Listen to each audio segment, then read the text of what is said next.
Welcome to another episode of The Brand Called You, a podcast and podcast show that brings you leadership lessons, knowledge, experience, and wisdom from thousands of successful individuals from around the world.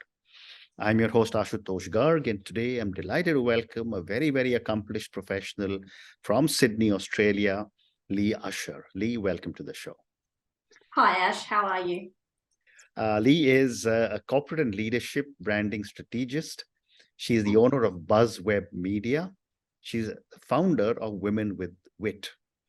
So, Lee, before we get into BuzzWeb, tell me a little bit about your own journey. Well, the short version is that growing up in the country, you have to move to the city for university. Back in my day,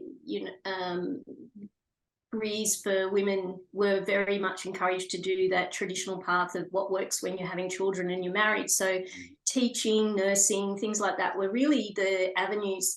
So I became a teacher, quickly learned within doing my degree, moving away from home, that not necessarily what I really wanted to do.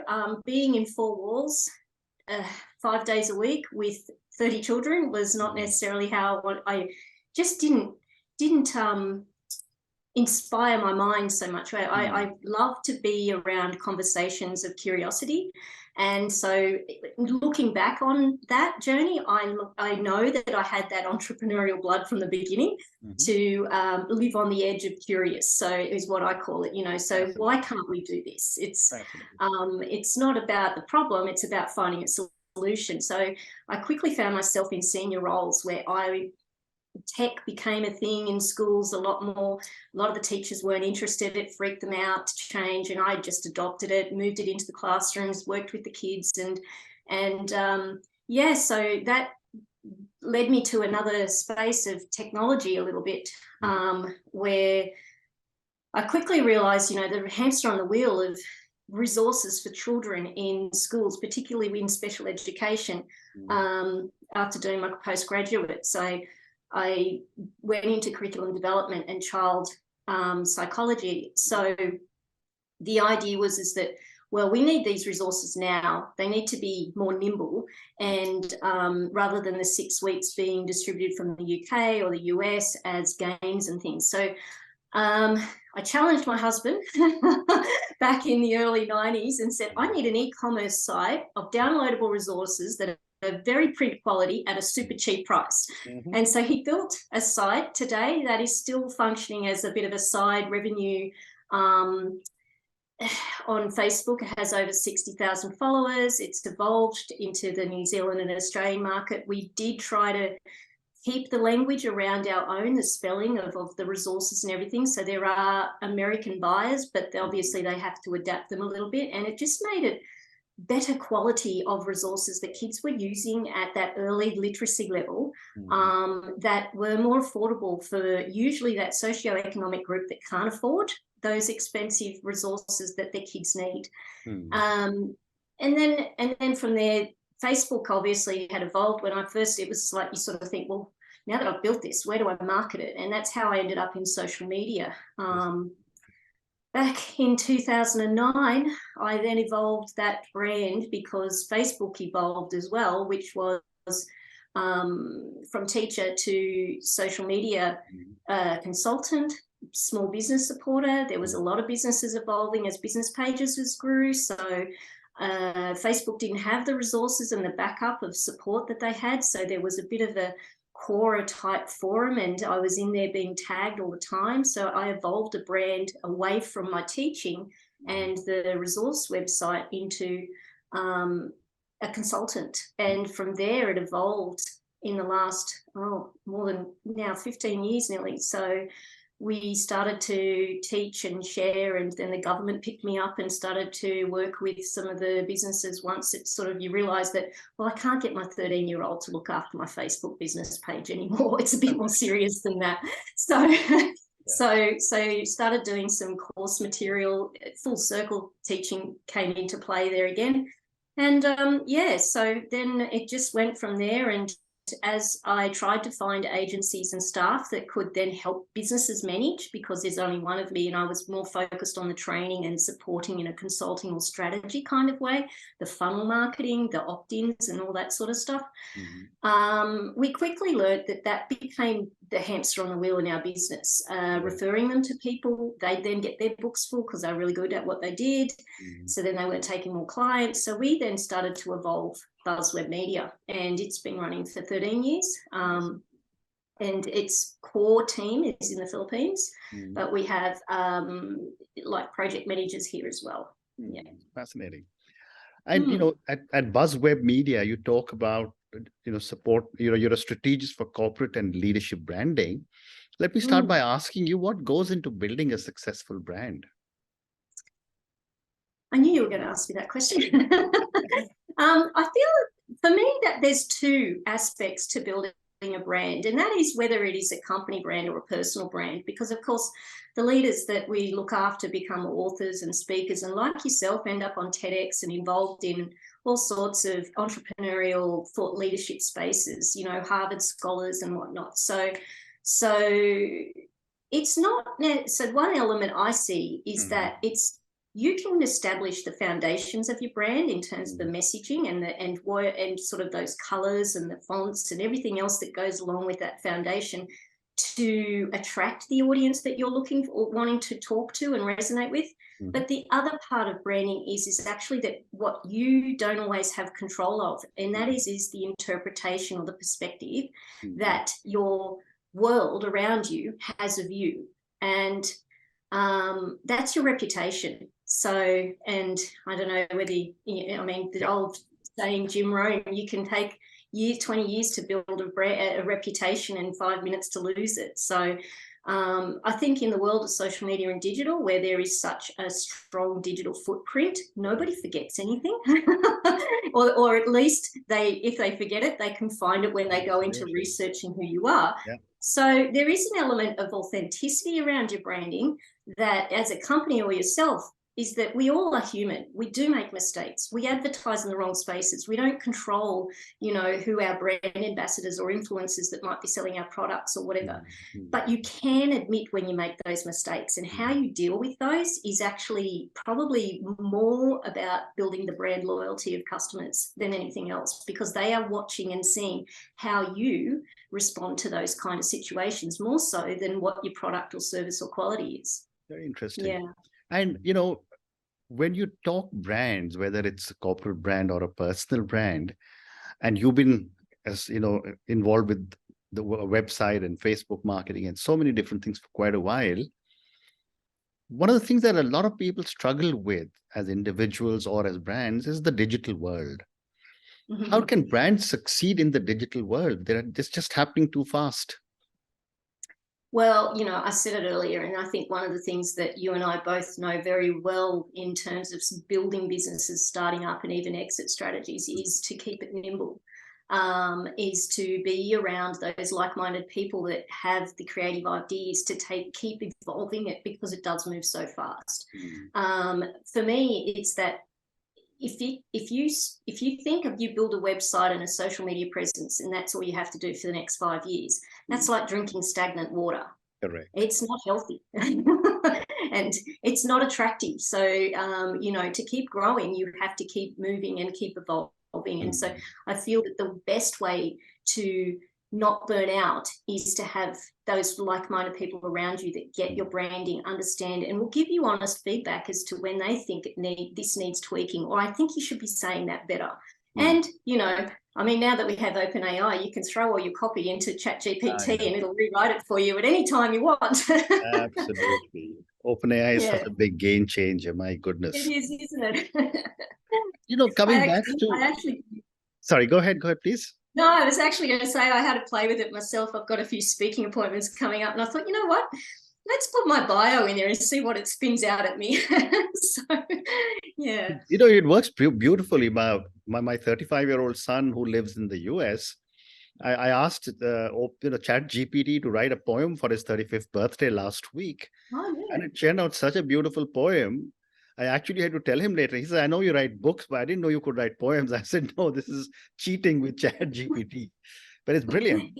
But, Lee, Yeah. coming back to branding, given the kind of proliferation of social media that is happening, how do brands and consumers connect with one another? Well, that's an interesting one. I mean, in my past, a case study sample of that was when Centrum, which is part of Pfizer's company, is, these are products that don't necessarily sell directly to the customer, but they need to have some sort of connection with the customer. And so it's building that personality, coming back to the reputation around, building... I call it brand humanization. A company needs to humanize themselves and their product, where they can actually connect with that customer online in social. And that is in many different aspects. So it's like, rather than just being the vanilla response, it's thinking about, well, Centrum's about health.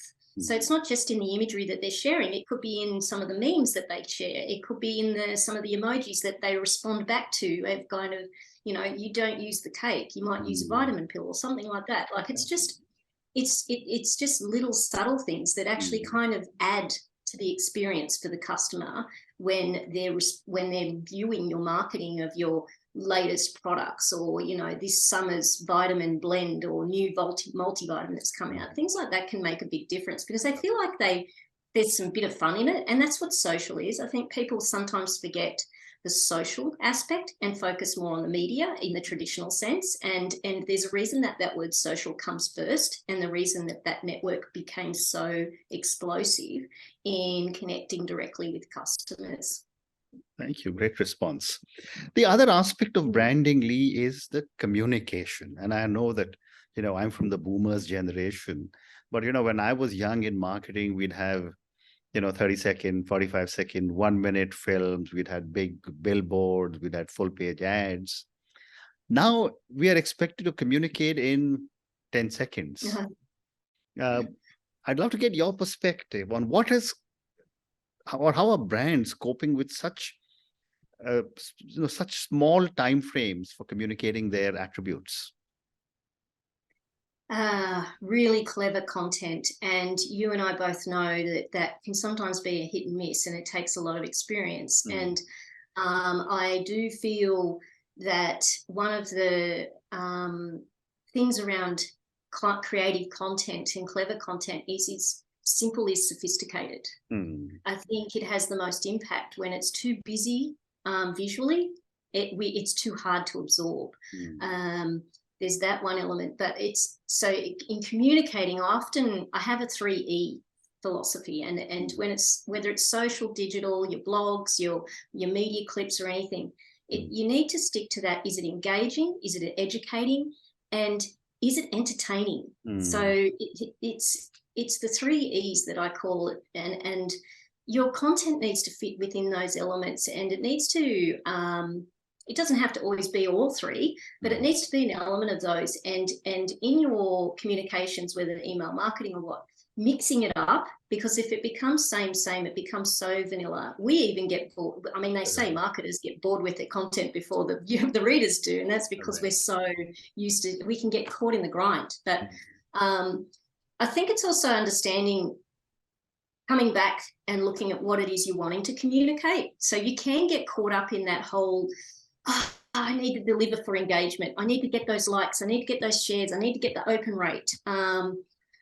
And you can get lost in that, where you become so busy that you're busy but not actually profitable, or it's not generating you any results. And so there is a real importance to stick to that base of values of what your content needs to be and what you're communicating. And so therefore it comes back to that simple is sophisticated. Storytelling obviously comes into it where it's engaging. It's having that impact image to start with that drops into people's news feeds. I always tell people to think about keeping it on brand, because familiarity is also something with your loyal followers. They'll scroll and then they'll stop because there's your colours. They know you. So they'll stop to see what your latest update is. And they're the ones that are more likely to help ripple it out by sharing, which of course is You know, when you think about the tier of engagement, the like is the lowest, then it's the emotions, then it's the comments, and the premium is the share. I mean, in Instagram, it's the save, it's that those hidden things, the hidden engagement that we actually don't necessarily pay attention to. But in your insights, if you're creating educational content, it is usually the most saved content. And it may not necessarily get engagement, but people want to save that. So therefore it drives your reach further, because what the algorithm's seeing is that you're delivering content to their platform that people want because they're saving it. Yeah. Very interesting. Very interesting. You also do a lot of work in the area of leadership branding. And now this is distinct from corporate branding.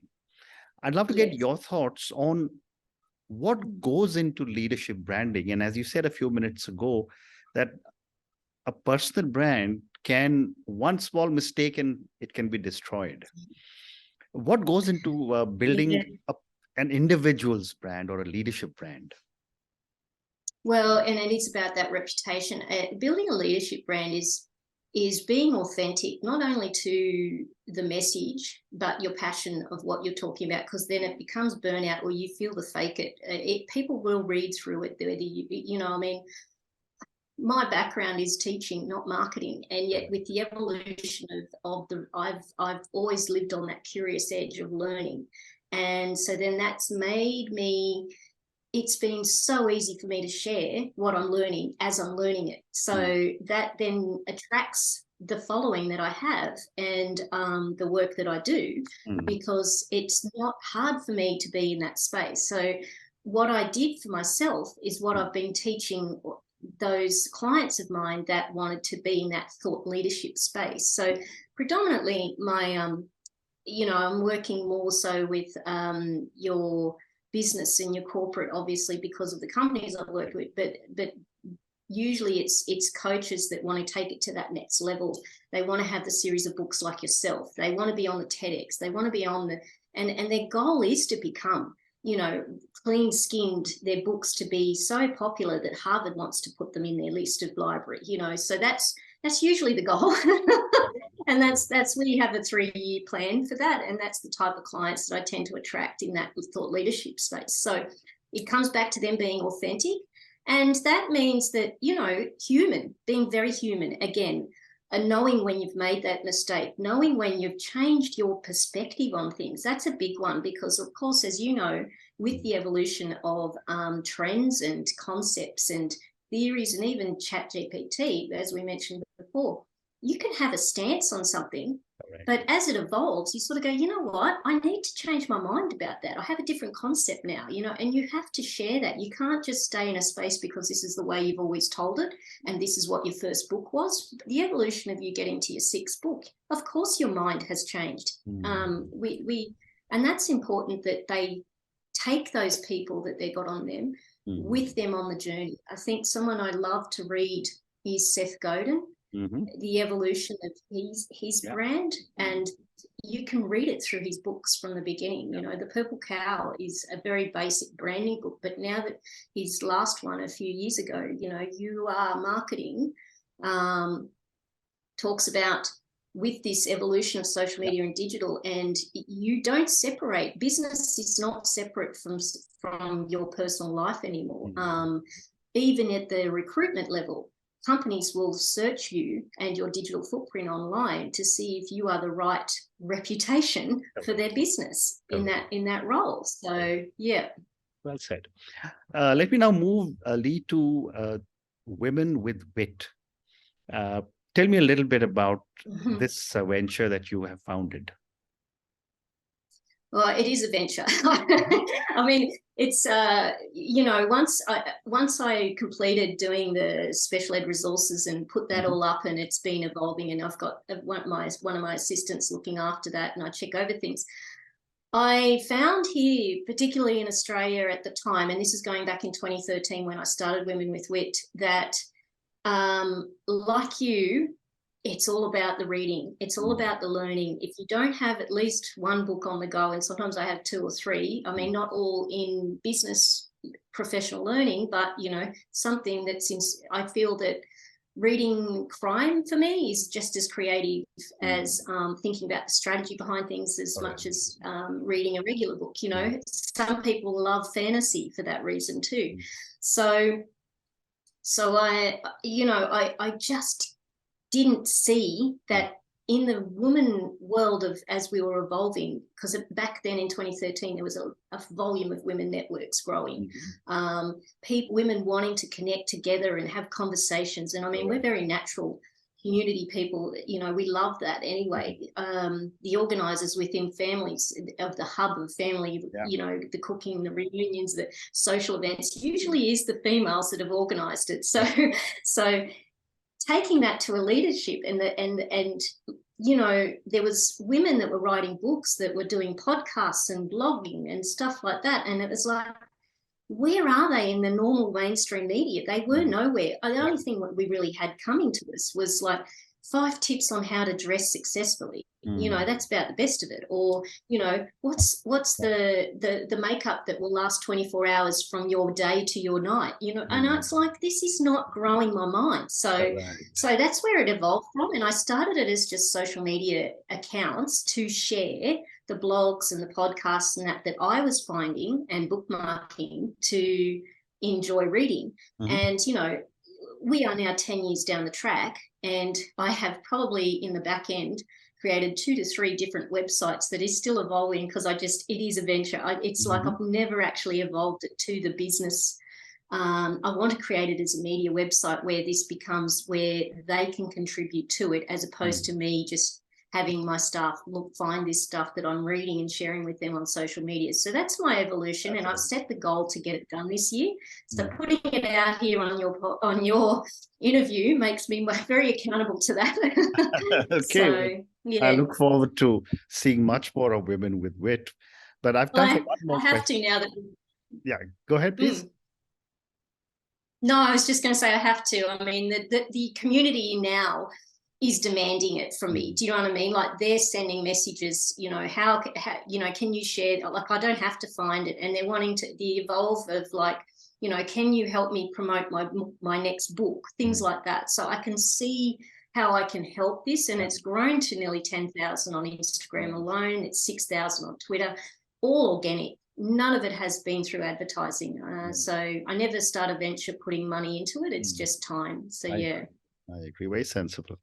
And Lee, I have time for one more question, and this is for the many, many people who will listen to our conversation. A lot of them are very young. What would you say, based on your own amazing journey and, you know, as a teacher, as a branding strategist or a branding guru, what would you say are 3 lessons you would want our viewers and listeners to take away from our conversation? Well, one lesson would be, it's important to have a good, strong network around you. And that is that, I can't remember who said this, it might have been Richard Branson, but you want to be the dumbest person in the room. It's going to make you uncomfortable, but you're going to learn from that. And it also means that you're putting the people, you're putting trust in people of evolving your ideas into actually giving you honest feedback. And so, so I'm always striving to find really intelligent people to talk to and have a coffee catch up. That's probably one and it's getting out of your comfort zone to be around those kind of people, which is very humans hate going to networking and stuff like that. So we always orientate to the people we know, even when we go to those events. So it's important that we consciously really make an effort to put ourselves out of the comfort zone in those social scenes. Very interesting. The other is I think everything I've set a goal to do, double it. It always seems to take twice as long as you think it is. And that's because you don't know what you don't know until you know something more. And then you've got 2 steps forward, 1 step back, 2 steps forward, 1 step back. And there's the elements that you can't control, which I think are the people. The people that you are involved in, again, you look for those intelligent, smart people, but they too have their own journeys. And so not always are they going to be on the journey all the way to the end. So you can have some amazing creative talent. but you need to keep backing it up, because if you don't, then things can pause. And I know you're probably in that space of the IT space would know this. I mean, in my team of evolution involving our agency, I've had some amazing assistants that would finish my sentences, even think about what needs to be done before I actually thought of it and told them. But, you know, and they've moved on to become, you know, amazing strategists and working for big companies themselves. And of course they are, because they're not going to stay in my boutique little agency.